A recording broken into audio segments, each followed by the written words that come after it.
स्वागत है आपका हिंदी स्पेस चैनल की स्पेस अपडेट सीरीज के एक नए एपिसोड में। तो चलिए जान लेते हैं कि आज के टॉप स्पेस अपडेट्स कौन कौन से हैं।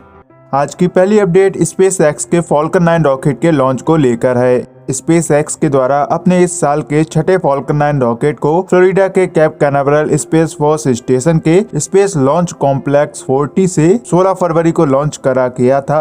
इस रॉकेट के द्वारा स्पेस एक्स ने अपने स्टारलिंक प्रोजेक्ट के तहत 19वें स्टारलिंक सैटेलाइट बैच को सक्सेसफुली अर्थ के ऑर्बिट में प्लेस किया। इस बैच में 60 स्टारलिंक सैटेलाइट्स थी जिनको कि उनके प्री डिटरमाइंड ऑर्बिट में प्लेस करा गया। लेकिन हर बार जिस प्रकार से स्पेस एक्स के फॉल्कन 9 रॉकेट का फर्स्ट स्टेज का बूस्टर सक्सेसफुली लैंड कर जाता था, इस बार ऐसा नहीं हो सका और इसका जो फर्स्ट स्टेज का बूस्टर था वह अपनी लैंडिंग को अटलांटिक ओशन पर मौजूद ड्रोन शिप पर नहीं कर सका और उसने यह लैंडिंग मिस कर दी। और यह जो बूस्टर था वह अटलांटिक ओशन में रफली लैंड हुआ और शायद इसके कई पार्ट्स डैमेज भी हुए होंगे। और आपको बता दें यह जो फर्स्ट स्टेज का बूस्टर था इसने पहले ही अपनी 5 सक्सेसफुल लैंडिंग को पूरा कर लिया था और यह जो इसकी लैंडिंग थी वह इसकी छठी लैंडिंग थी। इस बूस्टर का जो सीरियल नंबर था वह B1059 था। बाकी यह जो फॉल्कन 9 रॉकेट का लॉन्च था, इस मिशन का जो मेन पेलोड था वह स्टारलिंक सैटेलाइट्स थी जिनको की सेकंड स्टेज के द्वारा पहले से ही तय ऑर्बिट में उन सभी को प्लेस किया जा चुका है।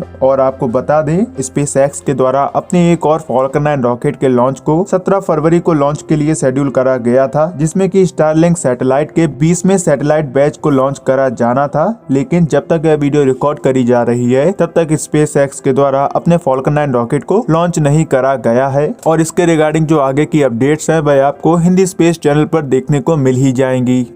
आज की दूसरी अपडेट होप स्पेस क्राफ्ट के द्वारा ली गई पहली मार्स इमेज को लेकर है। जैसा कि आपको पता है कि यूनाइटेड अरब एमिरेट्स का जो पहला मार्स मिशन मतलब कि होप स्पेस क्राफ्ट है वह मार्स के ऑर्बिट में सक्सेसफुली 9 फरवरी 2021 को इंसर्ट हो गया था। और अब इस होप स्पेस क्राफ्ट के द्वारा मार्स की एक हाई रेजोल्यूशन इमेज को सेंड करा गया है, जिसको कि आप स्क्रीन पर देख रहे हैं। होप स्पेस क्राफ्ट के सभी इंस्ट्रूमेंट ठीक से काम कर रहे हैं या नहीं, इस बात की चेकिंग करने के लिए इसके कैमरा का यूज करके मार्स की इमेज को कैप्चर करा गया। और जिस कैमरा इंस्ट्रूमेंट की मदद से इस इमेज को कैप्चर करा गया है, यूनाइटेड अरब एमिरेट्स की स्पेस एजेंसी के द्वारा इसका नाम बदलकर एमिरेट्स एक्सप्लोरेशन इमेजर रख दिया गया है। फिलहाल तो यह स्पेस क्राफ्ट मार्स के सरफेस से 24,700 किलोमीटर मतलब कि 15,300 माइल्स की ऊंचाई पर ऑर्बिटिंग कर रहा है।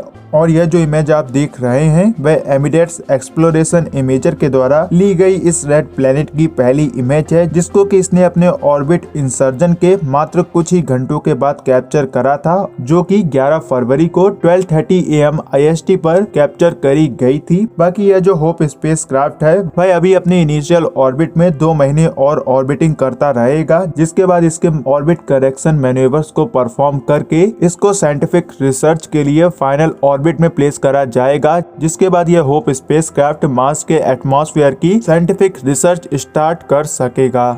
आज की तीसरी अपडेट इसरो के PSLV C51 रॉकेट के लॉन्च को लेकर है। जैसा कि हमने आपको बताया था कि इसरो के द्वारा अपना जो 2021 का पहला लॉन्च है मतलब कि PSLV C51 रॉकेट, उसको 28 फरवरी 2021 को लॉन्च के लिए शेड्यूल करा गया है, जो कि पूरी तरह से इसरो का पहला कॉमर्शियल लॉन्च है। इसका जो प्राइमरी पेलोड है वह ब्राजील की अमेजोनिया 1 सैटेलाइट है। और बाकी न्यू स्पेस इंडिया लिमिटेड के द्वारा इसमें पिक्सल कंपनी की आनंद सैटेलाइट और स्पेस किड्स इंडिया की सतीश धवन सैटेलाइट के साथ 18 अदर सैटेलाइट्स को भी लॉन्च करा जाएगा। और इस PSLV C51 रॉकेट की जो सबसे खास बात है वह यह है कि इसमें भारत का ऐतिहासिक ग्रंथ मतलब कि श्रीमद् भागवत गीता को लॉन्च करा जाएगा। साथ ही इसमें भारत के प्रधानमंत्री श्री नरेंद्र मोदी जी की पोर्ट्रेट को भी स्पेस में भेजा जाएगा। वहीं स्पेस किड्स इंडिया के द्वारा कई सारे लोगों का नाम अपनी वेबसाइट पर रजिस्टर करवाने के बाद उन सभी के नाम को स्पेस में भेजने के लिए जो कैंपेन चलाया गया था, उसके तहत जिन जिन लोगों ने रजिस्ट्रेशन करवाया था उन सभी का नाम भी स्पेस में इस PSLV C51 रॉकेट की मदद से भेजा जाएगा। और जब यह बात निकल कर आई थी कि PSLV C51 रॉकेट में भगवत गीता की कॉपी को स्पेस में भेजा जाएगा, तब कई सारे लेफ्टिस्ट लोगों ने यह कहा था ऐसा करने से केवल रॉकेट की जो पेलोड कैपेसिटी है उसको बढ़ाया गया है, लेकिन उनको इसके बारे में पूरी जानकारी नहीं है, बस उनको फालतू की बातें करनी है। तो उन लोगों को बड़े ही डिटेल के साथ हम ये बता दें कि स्पेस किड्स इंडिया की जो सतीश धवन सैटेलाइट है उसमें इन सभी को एक चिपसेट के अंदर अपलोड करके स्पेस में भेजा जाएगा, जिस चिपसेट में श्रीमद् भगवत गीता की कॉपी, पीएम नरेंद्र मोदी की पोर्ट्रेट और कई सारे लोगों का जो नाम था वह स्पेस में भेजा जाएगा। और जो चिपसेट स्पेस में भेजी जाएगी उसका जो वेट है वह मात्र कुछ ही ग्राम्स का है और इसके लिए इसरो को स्पेस किड्स इंडिया स्टार्टअप्स के द्वारा पे भी करा गया है। तो जो लोग यह कह रहे थे कि इसरो कम्युनल है या फिर क्यों भगवत गीता को स्पेस में भेज रहा है, गीता को स्पेस में भेजने से एक पेलोड की जगह कवर होगी और यह पैसों की बर्बादी है और यह मोदी जी करवा रहे हैं, यह सब बेकार की बातें जो लोग कर रहे थे उन लोगों से एक क्वेश्चन है कि आखिर वो कहां से ऐसे नफरत के बीज बोते हैं और ये किसके कहने पर करते हैं। जब आपको किसी भी बारे में पूरी सच्चाई पता नहीं है तो आप किस बेसिस पर इसरो या फिर प्रधानमंत्री को ब्लेम कर सकते हैं। किसी भी सैटेलाइट के अंदर कई सारी चिपसेट को रखकर स्पेस में लॉन्च करा जा सकता है और यह केवल इसरो ही नहीं करता है, ऐसा नासा की तरफ से भी करा जाता है, क्योंकि जो प्रेजेंट टाइम में नासा का परसेवरेंस रोवर है वह भी मार्स पर कई सारे अर्थ के लोगों के नाम को लेकर मार्स पर पहुंचेगा। उसमें भी ये नहीं है कि रोवर के ऊपर सबके नाम लिखे हैं या फिर किसी की पोर्ट्रेट रोवर के ऊपर चिपकाई गई है। उस रोवर के अंदर एक चिपसेट लगा होता है जिसमें कि जिन लोगों ने अपना रजिस्ट्रेशन करवाया है उन सभी का डाटा उस चिपसेट के अंदर फीड होता है। और अगर ये मान के चलते हैं कि वह जो चिपसेट है वह 256 GB का भी होता होगा, तब भी उसके अंदर कई लाख लोगों के नाम अपलोड करे जा सकते हैं। बाकी जिन लोगों का दिमाग नहीं चलता है उनके बारे में तो क्या ही कहें। वैसे आपसे एक क्वेश्चन है, क्या हिंदी स्पेस के नाम की तरह ही सतीश धवन सैटेलाइट में आपका नाम भी स्पेस में जा रहा है या नहीं? कमेंट सेक्शन में जरूर बताएं।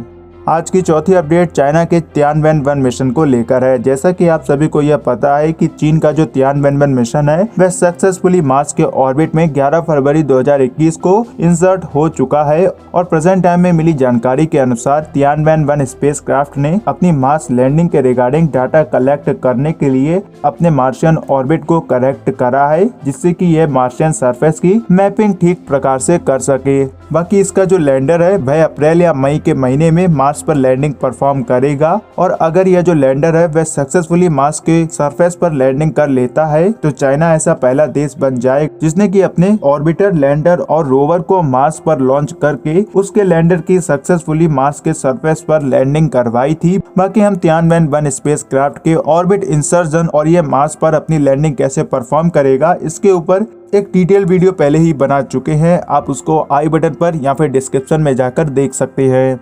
आज की पांचवी अपडेट को हम आज की पांचवी अपडेट तो नहीं कहना चाहेंगे, लेकिन यह आज की सबसे बड़ी अपडेट है कि नासा का जो $2.3 बिलियन का परसेवरेंस रोवर है वह आज 18 फरवरी को मार्स के सरफेस पर लैंडिंग करेगा। यह जो लैंडिंग है वह मार्स के जेजरो क्रेटर पर करी जाएगी, जहां पर यह परसेवरेंस रोवर लैंडिंग करके वहां पर एंशिएंट लाइफ होने के एविडेंस की डिस्कवरी करेगा। आज यह जो परसेवरेंस रोवर की लैंडिंग है यह अर्थ की हिस्ट्री में सबसे हिस्टोरिक लैंडिंग है, तो आप इस लैंडिंग को जरूर देखिए। फिलहाल तो हिंदी स्पेस चैनल पर अभी इसके रिगार्डिंग 2-3 वीडियो आने वाले हैं, तो आप हिंदी स्पेस चैनल को सब्सक्राइब कीजिए ताकि आप परसेवरेंस रोवर से जुड़ी हुई हर एक अपडेट को बड़ी आसानी से हिंदी स्पेस चैनल पर देख सकें। वैसे हमने इसके रिगार्डिंग एक शॉर्ट वीडियो बनाई थी कि परसेवरेंस रोवर किस प्रकार से मार्स के सरफेस पर लैंडिंग करेगा। अगर आपने यह वीडियो नहीं देखी है तो आप आई बटन पर क्लिक करके उस वीडियो को भी जरूर देखिए कि और हमारे जो परसेवरेंस रोवर के ऊपर डिटेल वीडियो है वह आपको आज रात से मिलना स्टार्ट हो जाएंगे। तो आज के इस वीडियो में बस इतना ही। अगर आपको यह वीडियो इन्फॉर्मेटिव लगी हो तो इस वीडियो को लाइक और शेयर करने के साथ साथ हिंदी स्पेस चैनल को सब्सक्राइब कीजिए ऐसे ही और वीडियोस को देखने के लिए। तो मिलते हैं अगले वीडियो में, तब तक के लिए जय हिंद, जय भारत, वंदे मातरम।